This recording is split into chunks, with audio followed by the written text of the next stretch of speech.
The Poisoned Gift, Santa's Revenge, Christmas Drama Alert. If you love the stories where karma strikes hard and justice is epic, subscribe right now and like this video. Get the hot chocolate ready because this story is cold. And the document under the tree. He waited until the snow fell, waited until the tree was lit, and then handed her the envelope. Elena. El Rios thought it was the deed to a vacation home or a trust fund for his unborn son. He was wrong.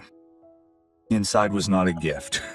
It was a petition for dissolution of marriage, effective immediately.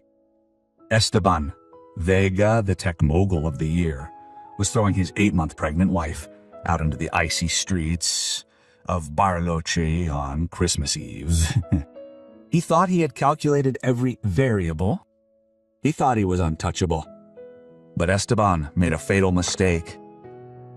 He didn't know that the ragged old department store Santo, watching from the sidewalk, was actually the billionaire father Elena never knew she had, and he was about to buy Esteban's entire life just to burn it to the ground. The silence in the penthouse wasn't peaceful. It was expensive. It was the kind of silence that cost $10,000 a square foot.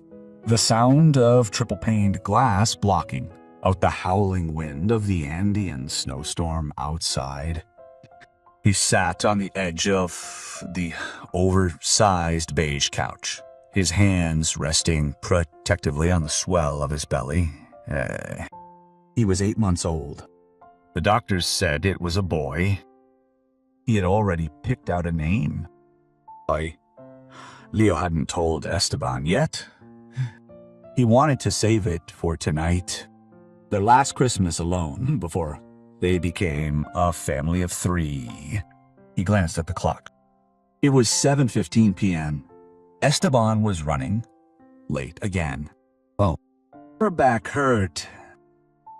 Being the wife of Esteban Vega, CEO of Vertis Digital, meant you didn't complain about back pain.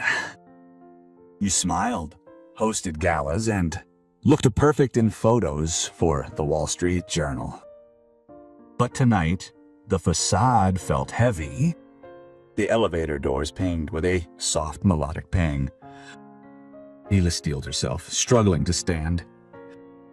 Esteban entered, shaking snow from his cashmere coat. He didn't look at her. He stared at his phone, typing furiously. Diana, cancel the morning flight. I require the jet to be prepared for Zik before midday tomorrow. He hung up and finally looked at his wife. Her eyes were cold, like the ice forming on the balcony railing. There was no warmth, no Merry Christmas, no hand on her stomach to feel the baby kick. Are you home? Hila said, trying to keep her voice steady. I asked Chef Miguel to make that roast you like, and I have a gift. Can I have a gift? Have a seat, Elena, Esteban said. His voice was flat, transactional. He walked over to the marble kitchen island. He poured himself a glass of straight scotch with no ice and offered her nothing, not even water. He reached into his briefcase and pulled out a thick, cream-colored envelope. He slid it across the marble. He stopped directly in front of her. What is this? Hila asked. A nervous laugh escaped his lips. Tickets. Open it. Hila's fingers trembled as she undid the clasp. She pulled out the document. The heading was bold and undeniable. Petition for dissolution of marriage. The room spun. Esteban, is this a joke? I don't joke around with legal matters, Elena, he said, taking a sip of his drink. My lawyers filed this morning. I wanted to do you the courtesy of telling you in person before the process servers arrive. Courtesy, he shouted. The shock turned to a hot, sharp panic. I'm 8 months pregnant, Esteban. It's Christmas Eve. Why? Esteban sighed, leaning against the counter, looking bored. It's a strategic realignment. My flagship company is entering a merger phase with the Calais Group. It's a multi-million-dollar deal. The board feels my image needs to be simplified. A distracted father with a home life doesn't project the aggressive agility we need right now. I'm not a distraction, Hila cried. The tears finally spilled over. He's a liability, Esteban corrected her, his voice eerily calm. And honestly, Elena, the marriage has run its course. You were perfect for the startup phase. Close, sweet understanding, decorative. But I'm in the big leagues now. I need a partner who understands power, not someone who spends all day knitting booties. He glanced at his watch. Sayana is waiting in the car. I'm staying at the Yao Yao Hotel. You have 1 hour tonight to pack your essentials and leave. Hila froze. Leave. This is my home. Technically, Esteban smirked. The prenuptial agreement states that in the event of a filing, primary residence immediately reverts to the higher earner.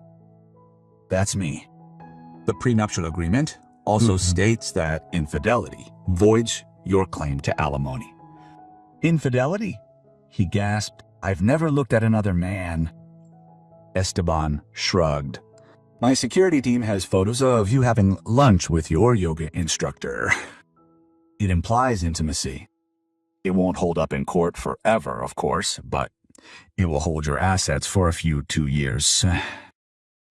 I'll be remarried. By then... You're a monster, she whispered. I'm a businessman, Selena. Now, please don't make a scene.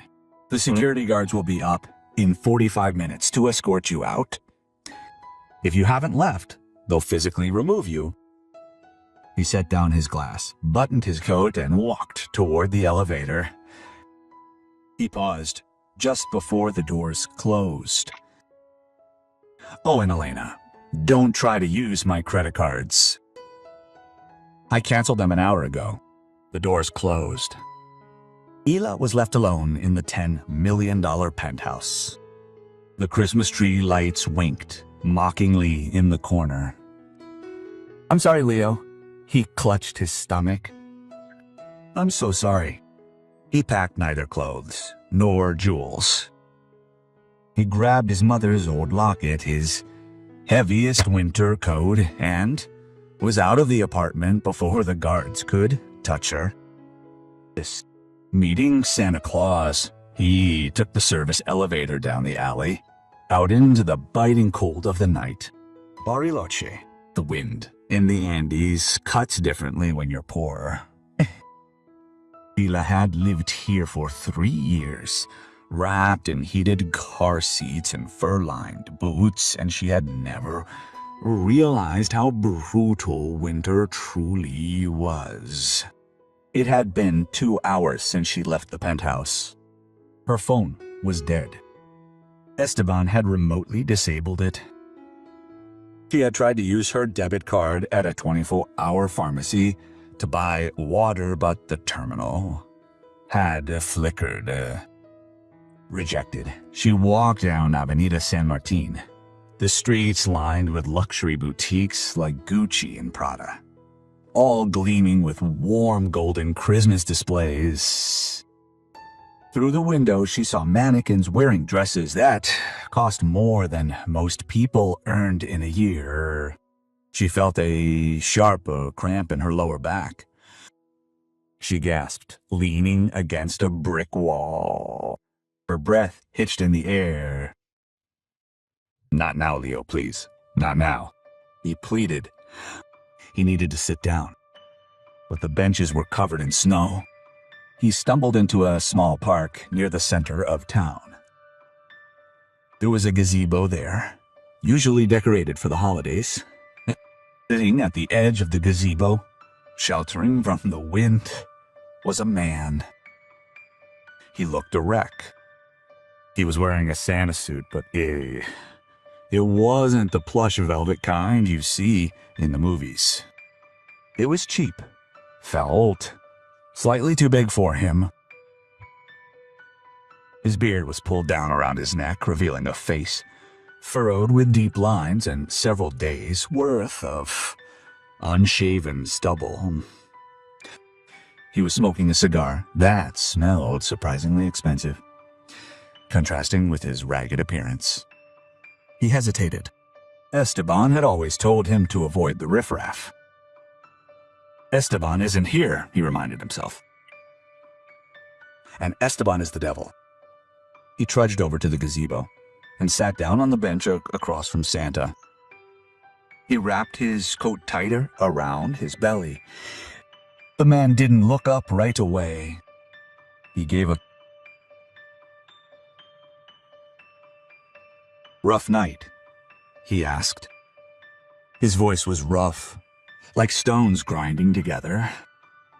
But there was an accent buried underneath, something refined, perhaps British or upper class, hidden beneath a gruffness. He wiped his eyes, if I may say so. Christmas Eve is the worst time for bad news, the man said. Finally, he looked at her. His eyes were startlingly blue, piercing, intelligent, and completely at odds with his cheap disguise. You look like you just lost a war, girl. I lost my life, Hila said. Her defenses crumbled. My husband threw me out tonight. The man's eyes narrowed slightly. He looked at her stomach. He threw out a pregnant woman in 20-degree cold. He's having a meltdown, Hila said. The absurdity of the words tasted bitter on her tongue. He said I was a liability. He canceled my cards. I have nowhere to go. Santa laughed, but it wasn't a happy sound. It was dark. Business. It's always business. Men like that. They think money is a shield that protects them from consequences. He reached into a red sack sitting next to him. Hila shivered, expecting him to pull out a bottle of cheap liquor. Instead, he pulled out a thermos of hot chocolate. He said, It's not poisoned, I promise. My name is Artie, by the way. She took the thermos with shaking hands. I'm Elena. Elena, repeated Artie, testing the name. She seemed to freeze for a fraction of a second. A flash of recognition crossed her face, but it vanished as quickly as it came. That's a good name. Strong. She drank it. It was dark chocolate, rich, very hot. It brought a little life back to her frozen limbs. And who is this husband of yours? Artie asked, leaning back and crossing his legs. He must be a big shot if he thinks he can dispose of a wife like trash in this city. Steven Vega, the digital, Vertex said. Artie dropped his cigar. It hissed as it hit a patch of snow on the floor of the gazebo. Esteban Vega, he said slowly. The boy wondered. The tech whiz, huh? You know him? I know about him, Artie said. He leaned down to pick up the butt of his cigar, his face hidden in the shadows. I know he's trying to close a deal with the Calles group.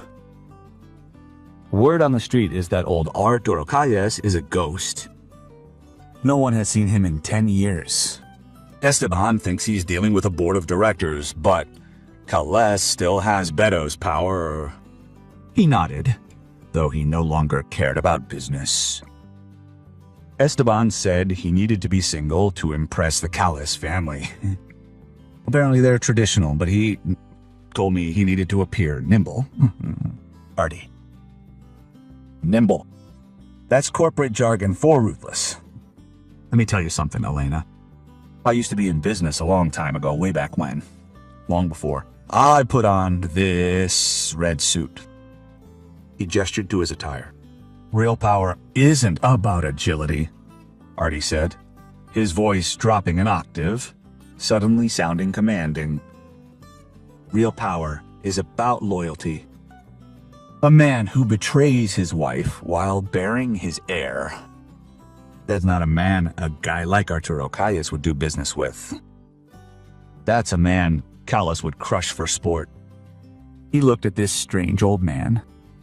He was shaking slightly, but his posture was straight. "Why are you here, Artie?" she asked. "It's Christmas Eve. Don't you have any family?" Artie looked away, staring at the darkened street lights. "I made mistakes, Elena. Big ones. I chased money just like your Esteban. I lost the only woman I ever loved because I was too busy building an empire. By the time I realized what I'd done, she was gone. She died in a car crash 25 years ago. I heard she had a daughter, but I was too much of a coward to find her. I thought she'd be better off without a monster like me in her life." He nodded, a twinge of sympathy. "I'm sorry. My mother died in a car crash around the same time, too. I grew up in foster care." The air in the gazebo seemed to stop moving. Art turned his head slowly. He looked at Hila. Really looked at her. He studied the curve of her jaw, the shape of her nose, the specific shade of hazel in her eyes. His hands on his knees balled into fists. "Hands. What was your mother's name?" Artie asked, his voice barely a whisper. "Sarah," he said softly. "Sara Rios." Artis closed his eyes, took a long, shaky breath. When he opened them, tears were there glistening in the reflection of the Christmas lights. "Sarah," he whispered. "Did you know a Sarah?" Arden answered the question. Instead, standing abruptly, he brushed off his red pants. The hunch was gone, the tiredness gone. He was 6'2", imposing and energized. "Elena," then said, and her voice this time sounded as though she could command large armies. "You need a place to stay." "I don't have any money, Artie." "I know a place," she said, "and I have a feeling your luck is about to change. Esteban Vega thinks he's the king of this town. He thinks he can treat you like an expired contract." Art reached into his pocket and pulled out a phone. Not a burner phone, but a sleek, personalized satellite phone that looked more expensive than Esteban's car. "Artie, who are you?" Hila asked, cringing slightly, dialing a number, and bringing the phone to her ear and bring "It's me," Artefono said. "Get the car, the Phantom, and call the legal team. Wake everyone up. I don't care that it's Christmas Eve. Let's go to war." He looked at Hila, and for the first time, smiled. It was a smile that was both terrifying and beautiful. "Come on, my dear. Let's go get you some warm clothes. You have a gala to crash tomorrow. Interaction question. Do you think Don Arturo is Elena's father? Or is this a coincidence that Esteban will use to his advantage? Comment on whether you think this is planned revenge or a Christmas miracle." 3. The revelation and declaration of war. The vehicle that pulled up to the curb was not just a car. It was a rolling fortress of wealth. A Rolls-Royce Phantom jet black, gliding silently over the snowy streets. The mascot of the Spirit of Ecstasy seemed to cut through the icy air like a silver blade. She stared. "Whose is this car? Did you steal it?" The man in the cheap Santa suit He didn't answer. The driver, impeccably dressed in a dark suit despite the hour and the holiday, got out and opened the back door with a gloved hand. Sir Calles, the driver said, bowing slightly. We've received your signal. The team is assembling at the estate. Hila froze with one foot on the plush lambswool carpet. Calles? Why did he call you Calles? The man sighed at the sound, heavy with decades of regret, and stepped inside, offering his hand to help her inside. The interior of the car smelled of aged leather and polished wood. Warmth enveloped them instantly. Artie was a nickname Sarah gave me, he said softly as the car pulled away, leaving the flickering lights of Reveló shade behind and heading toward the ultra-exclusive, secluded estates on Cerro Cathedral. My name is Arturo Calles. He pressed his back against the seat, eyed. His heart pounded against his ribs. The baby kicked hard, as if on adrenaline. Arturo Calles, the billionaire investor. The man your husband was trying to merge with, Arturo corrected. His voice hardened. He pulled the cheap fake beard from his face, tossing it onto the floor of the Rolls-Royce like trash. Beneath it, his jaw was strong, set in grim determination. That deal is dead. Esteban just doesn't know yet. I don't understand, she whispered. Her mind was spinning. Why were you in the park dressed like that? Why did you ask about my mother? The car turned through massive iron gates that carried a sea of sleek. A sprawling mansion lit up like a castle loomed ahead. It was 10 times the size of Esteban's penthouse. Arturo didn't look at her. He stared straight ahead. Every Christmas Eve, for 25 years, I wear that suit. I go to a different city. I sit in the cold and remember what it felt like to have nothing but ambition. It's my penance. I left your mother, Sarah, because I thought I wasn't good enough. I thought poverty would kill our love.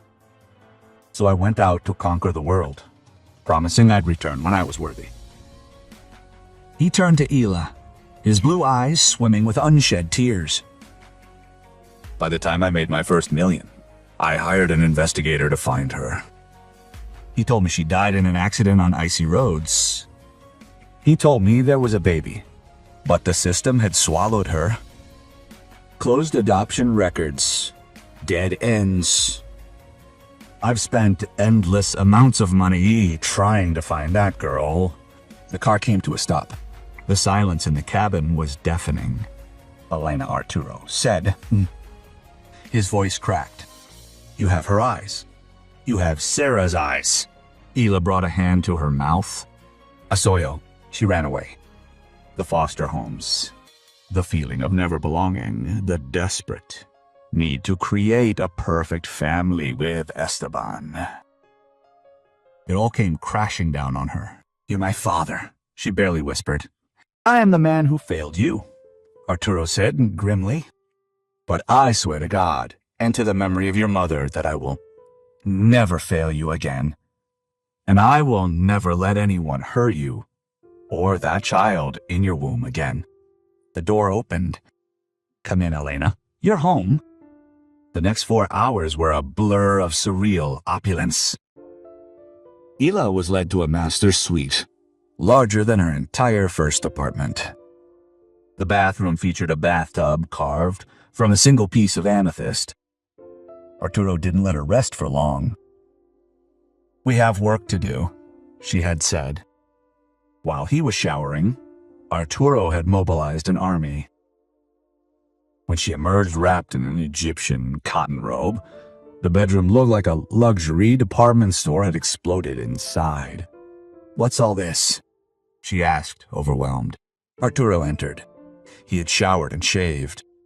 He was wearing a tuxedo that fit him perfectly, making him look like the titan of industry that he was. Ian is throwing the Vertex Christmas Gala tomorrow at noon at the St. Regis, Arturo said. He thinks he's celebrating his freedom and their impending merger. Let's crash his party. Arturo, Dad, I can't. Dad felt foreign on his tongue. I'm 8 months pregnant. I look like a whale. I've been crying for hours. I can't face these people. They all think I'm a cheating fortune teller because that's what Esteban told them. Arturo reached over and placed his hands on her shoulders. He looked at her in the towering mirror. Look at yourself, he ordered. You're not a victim, Elena. You're a Kali. We don't hide. When someone tries to burn our house down, we buy out the bank that holds their mortgage and evict them. He gestured to the stylists. You're not going in there as Esteban's discarded wife. You're going in as my daughter, the heir to the Kale Empire. You need armor. The stylists got to work. They massaged the tension from her face. They applied makeup that highlighted her cheekbones and hid the anguish in her eyes, making them look fierce instead of sad. They tried on 5 dresses. Arturo shook his head. No, it's not a flower, it's fire. The head stylist pulled a garment bag from the back of the rack. It was crimson silk, a deep blood red that shimmered like liquid rubies. It was expertly tailored for motherhood, hugging her pregnant form in a way that made her look powerful, almost regal, instead of cumbersome. When she put it on, she didn't recognize herself in the mirror. The woman staring back at him was no meek housewife begging for affection. She was a queen carrying a future king. Arthur stepped behind her and placed a necklace around her neck. It was a cascade of diamonds and rubies that felt heavy and cold against her skin. This was supposed to be your mother's wedding present, he said softly. Now it's yours. It's war paint, my dear. Let's show Esteban Vega what a real bottom looks like. Bottom. The final act. Bottom or air. The St. Regis Bariloche resort sparkled. It was 12 noon on Christmas Day and the champagne was already flowing freely. Esteban Vega stood near the center of the ballroom beneath a massive chandelier holding a flute. He felt light, untethered. The unpleasant experience with Elena the night before was now a distant memory, a piece of data he had deleted from his hard drive. Tia, his elegant and ambitious assistant, stood beside him, laughing a little too loudly at his jokes. You look relaxed, Esteban, Ramiro Lopez, a board member, noted, patting him on the back. Ready for the Calaz merger? It's in the pocket, Ramiro, Esteban said softly, scanning the room. I've simplified my personal life. The Calaz board will appreciate the dedication. Old Arturo Calles values focus above all else. He was about to propose a toast himself when the ambient noise in the ballroom suddenly dropped. It wasn't a gradual hush. It was an instant stunned silence that rippled from the massive double doors of the entrance to the stage. Esteban frowned, annoyed by the interruption. He turned toward the doors, standing in the archway, framed by the snowy light of the foyer. There was a vision in crimson, Elena, but it wasn't the Elena he'd seen last night. That Elena was broken, her face streaked with tears, wearing an ugly coat. This Elena was a deity. The red dress clung to her pregnant belly like a badge of honor. The diamonds around it, the light from her neck caught the chandelier and sent prisms dancing across the walls.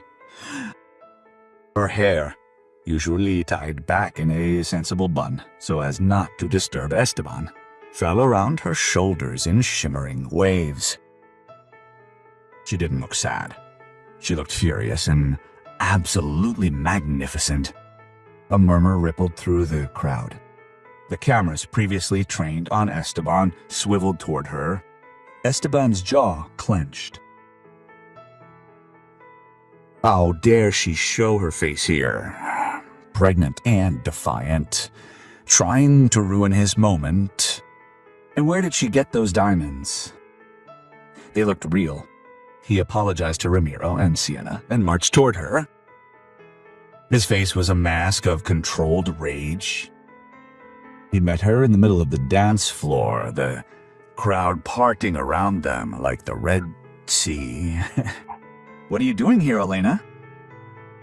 Whispering softly, ensuring the donors couldn't hear him. You're encroaching on their space. I told you it's over. You stole those jewels. I'll have you arrested. Elena looked at him, really looked at him. For the first time in 3 years, she saw the... Merry Christmas, Esteban, she said, her voice clear as a bell in the silent room. Her voice, as clear as a bell, echoed in the silent room. I'm just here to return something. She reached into a small crimson clutch and pulled out her wedding ring. It was a large diamond, cold and flawless, like Esteban's. She dropped it into her champagne flute. It made a loud clink against the glass. Keep it, she said. You'll need it to pay your legal fees. Security, Esteban snapped, turning to face the perimeter of the room. Get this woman out of here. She's mentally unstable. 2 large security guards began walking toward her. I wouldn't do that if I were you. A deep voice boomed from the doorway. The entire room turned again. A man entered. He was older, silver-haired, with an air of authority that made Esteban seem like an intern. He was dressed in a tuxedo that cost more than Esteban's goods car. Oh, the senior board members gasped. Ramiro Lopez dropped his glass. It shattered on the marble floor. Oh my God, someone whispered. It's a ghost. Esteban stared. He recognized the face from old business magazines he'd studied in college. He was older, lined with age, but unmistakable. Arturo Calles. Esteban's confidence evaporated instantly. Otto walked past the guards without acknowledging their existence. He walked directly toward Elena and put a protective arm around her shoulders. He glared at Esteban with a hatred so intense it felt like radiant heat. Mr. Vega, Arturo said, his voice carrying to every corner of the ballroom. He sounded confused. He asked security to remove an intruder. But you're talking to my daughter. The gasp that rippled through the room sucked all the oxygen out of it. Esteban blinked. His brain was failing. Daughter what? No, that's Elena. She's a nobody. She's a foster kid from Ohio. Her name is Elena Rios. Her name, Arturo corrected, his voice rattling the chandeliers, is Elena Calles, and she's the sole heir to the Calles group. The baby she's carrying, the baby you threw out into a snowstorm last night, is my grandson. Arturo stepped forward, invading Esteban's space. Did you want a merger, Esteban? You wanted to know if I value agility, if I value loyalty, if I value family. And you, sir, have none. Arturo pulled a document from his inside pocket. It looked suspiciously like the merger agreement Esteban had spent 2 years drafting. Otto tore it in half, then into quarters, and let the pieces flutter to the floor around Esteban expensive Italian shoes, and a towel. The deal is dead, Esteban. Vertex Digital is dead. By tomorrow morning, my team will begin acquiring a majority stake in your company, and my first act will be to dissolve the board and fire you for gross misconduct and moral turpitude. He turned to the stunned audience. Enjoy the champagne, everyone. It's the last thing Esteban Vega will ever buy you. Esteban froze, a man watching his own execution. He looked at Elena, his eyes pleading with her to say it was a joke. Elena just smiled, a cold, blinding smile that didn't reach her eyes. You were right about one thing last night, Esteban, she said, softly. I'm going to be a liability. Your liability. Forever. Call to action. Esteban has lost. But do you think he'll try to get the baby back for money? What would you do if you were Don Arturo? Comment below with your plan.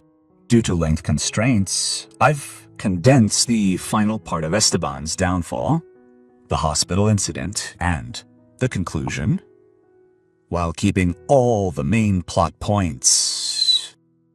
A. B. The legacy of loyalty. The war began the next morning. Esteban appeared on TV in a sweater looking gaunt and victimized.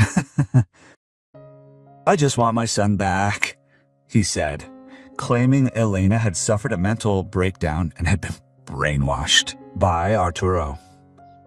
Arturo responded immediately.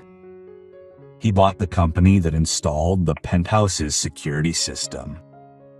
Hours later, a video leaked online. The grainy audio was crystal clear. He's a liability. If you don't leave, they'll physically remove you. The internet exploded. The monster replaced the sad father. Esteban, like a cockroach, survived. He filed a lawsuit, paternity fraud, claiming Elena had slept with Arturo. The tension and stress were enough. Elena suffered from eclampsia and had to be rushed to the hospital.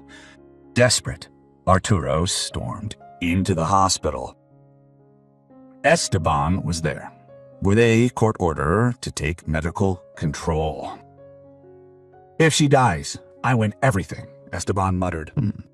Blinded by rage, Arturo punched Esteban in the jaw, breaking it, and was arrested.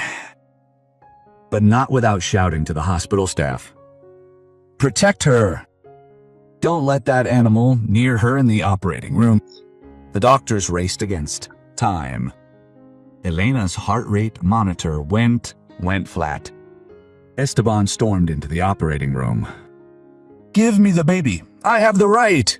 he shouted as Dr. Harris managed to revive Elena. 3 days later, Arturo was released from prison. He discovered that Esteban was going to court to take custody of the baby. He didn't go to the hospital. He went to war.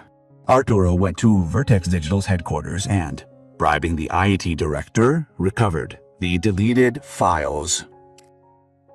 Not only did he find the merger fraud, but a $40 million embezzlement from the employee in a pension fund. In the courtroom, Esteban sat with his jaw bandaged, ready to win custody. Arturo stood and placed the embezzlement files on the judge bench. "I don't object to the father having custody," Arturo said calmly, "as long as the father wasn't currently under federal indictment for securities fraud, embezzlement, and grand theft. 2 FBI agents stood up." Esteban's face went pale. "And one last thing," Arturo said, holding up a remote control. Ezen's hospital audio played, his voice flat and cold. "If she dies, I win everything." The final blow came when the courtroom door opened. Elena, pale yet conscious, was brought. In a wheelchair, baby Leo slumbering, softly within the comfort of her embrace. "I woke up this morning, Esteban," Elena said, her voice raspy but clear. "He told me you tried to force your way into the operating room while I was dying. You don't want a child, Esteban. You want an asset, Your Honor," Elena told the judge. "I'm filing an annulment based on fraud and requesting a restraining order." Esteban tried to flee, but something like that stopped him. "Actually, my team just finished the acquisition of Vertex," Arturo said, looking at Esteban on the floor. "You're bankrupt, Esteban. You have nothing. No wife, no child, not a cent." 1 year later, the Calles estate was covered in fresh snow, but the fire crackled merrily. Elena laughed on the floor as 1-year-old Leo opened presents. Arturo sat, smoking a cigar. He didn't need to do penance anymore. He had found his redemption. Elena stood up and looked out the window. Next to the Rolls-Royce was a sentient minivan. She was busy running her new foundation for single mothers. She was happy. Esteban was serving a 15-year sentence for federal fraud. He spent his days writing lawsuits that no one read. "Merry Christmas, Dad," Elena said. "Merry Christmas from the family." Elena's story reminds us that true wealth is not found in bank accounts. It is found in loyalty and the courage to rise up when the world tries to tear you down. Esteban Vega thought money made him invincible, but he learned the hard way that you can never bankrupt a person who has love on their side. We hope you loved this epic ending. If you enjoyed Elena and Arturo's victory, share this video, and don't forget to subscribe for more stories of justice. Thanks for watching. Beyond the checkmate, a year after that emotional Christmas, Elena Calle's life had settled into a rhythm of quiet power and deep purpose. The Sara Rios Foundation, named in honor of her mother, Tia, flourished, dedicating itself to providing legal support and financial resources to single mothers and pregnant women in vulnerable situations. The very people Esteban had labeled as liabilities. The minivan Elena used for her foundation activities was an understated symbol of her new life, grounded in reality and far from Aspen's superficial glitter. Condit. However, her father, Don Arturo Calles, had not abandoned the art of the big move, the destiny of Vertex Digital. Oro, when acquiring Vertex Digital, did not sell it. He gave Elena full control over the restructuring. Under her leadership, the company transformed into a digital ethics and fair logistics company, eliminating aggressive practices and focusing on employee loyalty. She proved that real agility is not based on deception but on integrity. Enum, in a historic interview with the Financial Times, Elena, holding her 2-year-old son Leo in her arms, stated, "My father taught me that money is just a tool. The difference between a tyrant and a leader is how he chooses to use that tool." Esteban used money to build walls and cages. I use it to build bridges. Don Arturo's last will. 2 years after the dramatic confrontation at the hospital, Don Arturo withdrew from public life altogether. He transferred most of his fortune to the Calles family trust with Elena as sole trustee. But Arturo's final move was the most poignant. One day, Elena received a box. Inside was a handwritten note from her father. Elena, I know you found peace. Now is the time for one last act of strength, the hardest. Mercy. Don't forgive him. Forgive yourself. It's the only way his ghost will leave your story. Alongside the note was a small package. It contained the cheap, felt Santa suit he'd worn to the gazebo that Christmas Eve, not as penance, but as a reminder of the moment when ambition had been set aside and fatherhood had taken over. Sighed, twiked it over. Esteban's silence. Esteban Vega, in federal prison, was finally without lawyers. His broken nose had healed, but his ego had not. He continued to write letters, now addressed to Leo, describing himself as a visionary betrayed by his in-laws. Elena intercepted all the letters. She knew the cycle of poison had to end with her. One day, instead of throwing them away, she sat down and wrote a note in her own handwriting to Esteban, addressed to him in prison. Dear Stephen, your son Leo is happy and safe. I will never tell him the lies you told, nor will I tell him that you were a monster. I will tell him the truth, that his father was so empty that he confused love with money. I hope one day you find the piece you stole. The cycle ends here. You have my forgiveness. Don't use it to make yourself a victim. Use it to be free. Elena, she didn't wait for a response. She signed and sent it, feeling like an invisible chain was falling from her soul. The ultimate victory was not seeing him in prison, but being free from his hatred. The meaning of Christmas Eve. Christmas Eve on the farm. Wellness was no longer a night of fear, but of celebration. Elena hung her father's Santa suit in a glass case in the library next to her mother's medallion. As a monument to life's unexpected twists and turns, Elena Calles looked down at her son. He didn't need Esteban's ruthless agility. He only needed his mother's unwavering loyalty and the mercy she chose to show. In Leo's eyes, shining with the light of the tree, there were no liabilities or assets, only a future of purpose and love. And that was ultimately the only kind of wealth that mattered. A definitive end to the saga. Thank you for allowing me to write this epic conclusion. Elena's final lesson was that forgiveness is not a gift to the guilty, but a liberation for the victim. She didn't become a villain. She became the guardian of her own peace. What did you think of Elena's decision to forgive Esteban? Was it an act of strength or an unnecessary risk? Share your final thoughts and subscribe for the next story.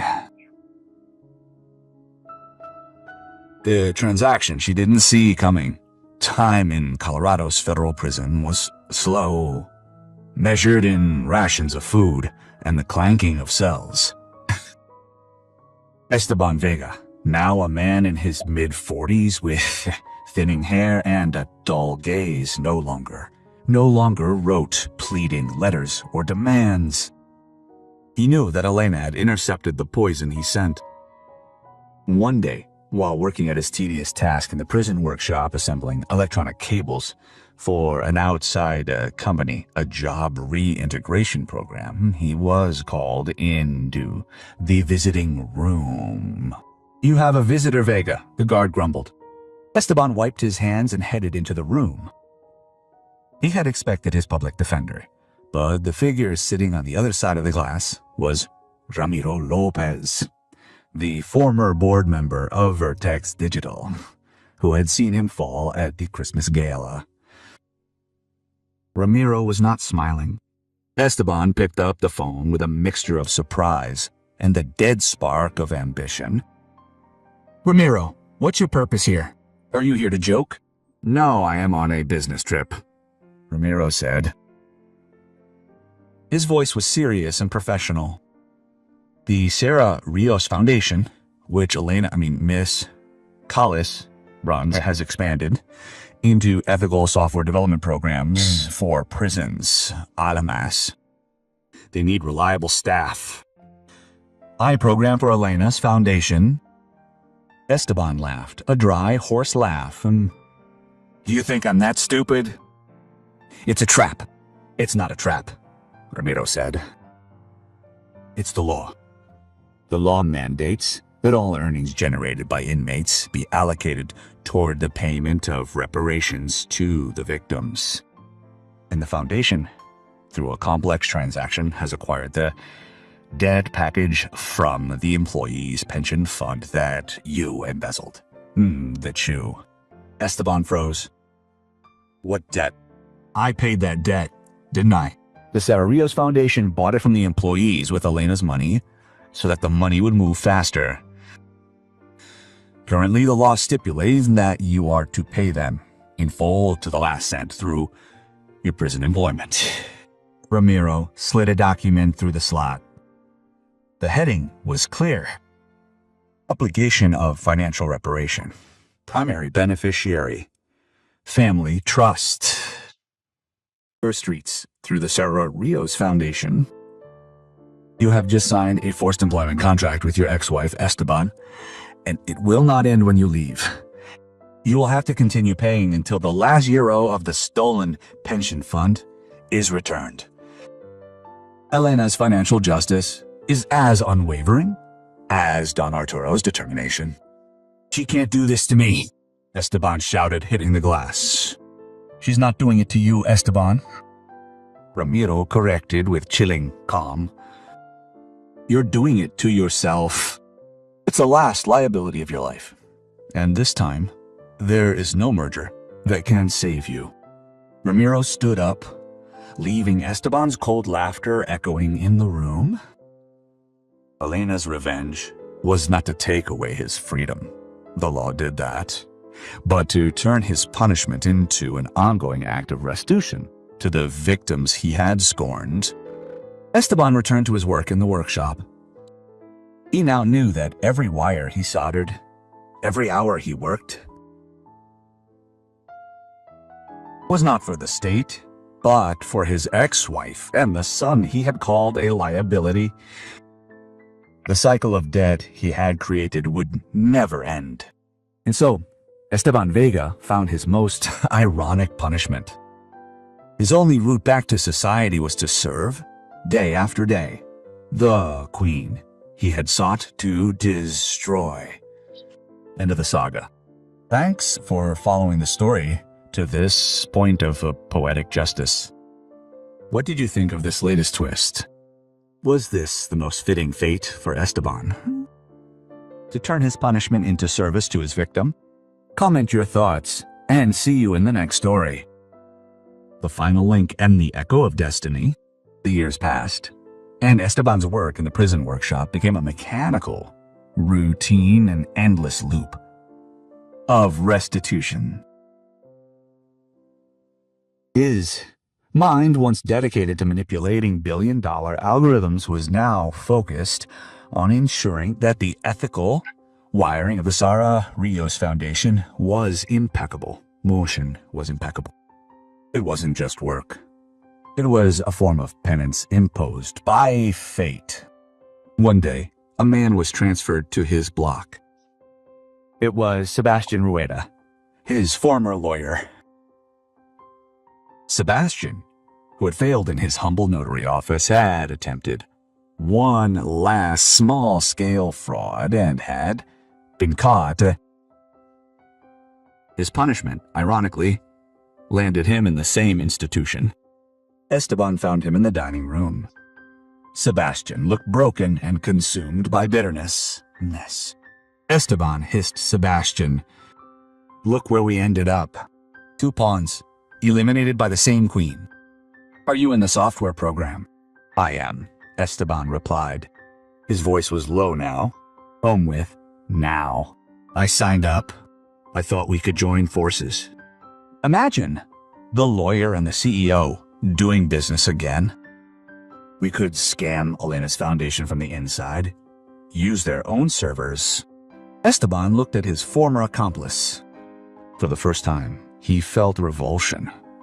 Not from the illegality, but from the predictability of the plan. It was the same old glitch, the same failure of imagination that had landed them, both in this place. "No, Sebastian," Esteban said, shaking his head slowly. "We're not doing business. I'm not that man anymore." "Are you crazy?" Sebastian spat. "No, I am merely repaying a debt, and you ought to do the same." Esteban walked away, leaving Sebastian alone at the table. He realized that while the prison cell was a physical punishment, the real punishment was the inability to grow. Sebastian was still the same greedy man. Only the size of the check had changed. Esteban, on the other hand, had been forced into the only form of growth his ego would ever allow: the humility of service, or the ultimate cosmic bond. While Esteban accepted his fate within the cold walls of the prison, thousands of miles away, Lina Calles experienced the perfect counterpoint.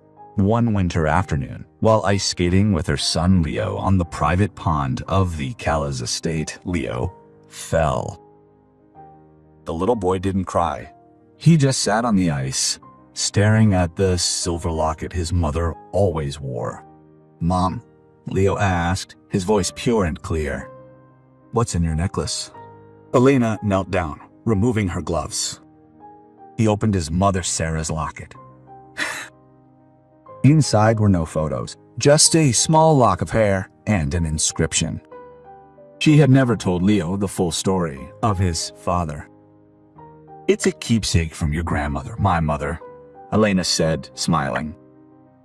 "It reminds me that love is what keeps you warm when the world is cold." Leo touched the locket. "And my other father." Elena looked up at the snowy sky. She had forgiven Esteban, but she still hadn't found the words to describe the tragedy to her son. "Your other dad," Elena said, her voice soft.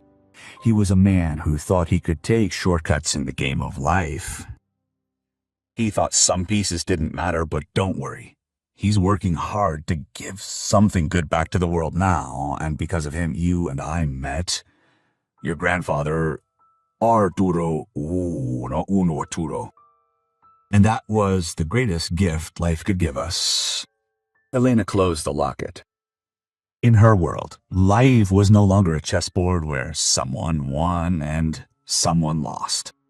It was a web of consequence and grace, where even acts of betrayal could be the necessary link to creating a family and a legacy of true value. The liability had become the greatest asset of all, a future free from fear. The Vegas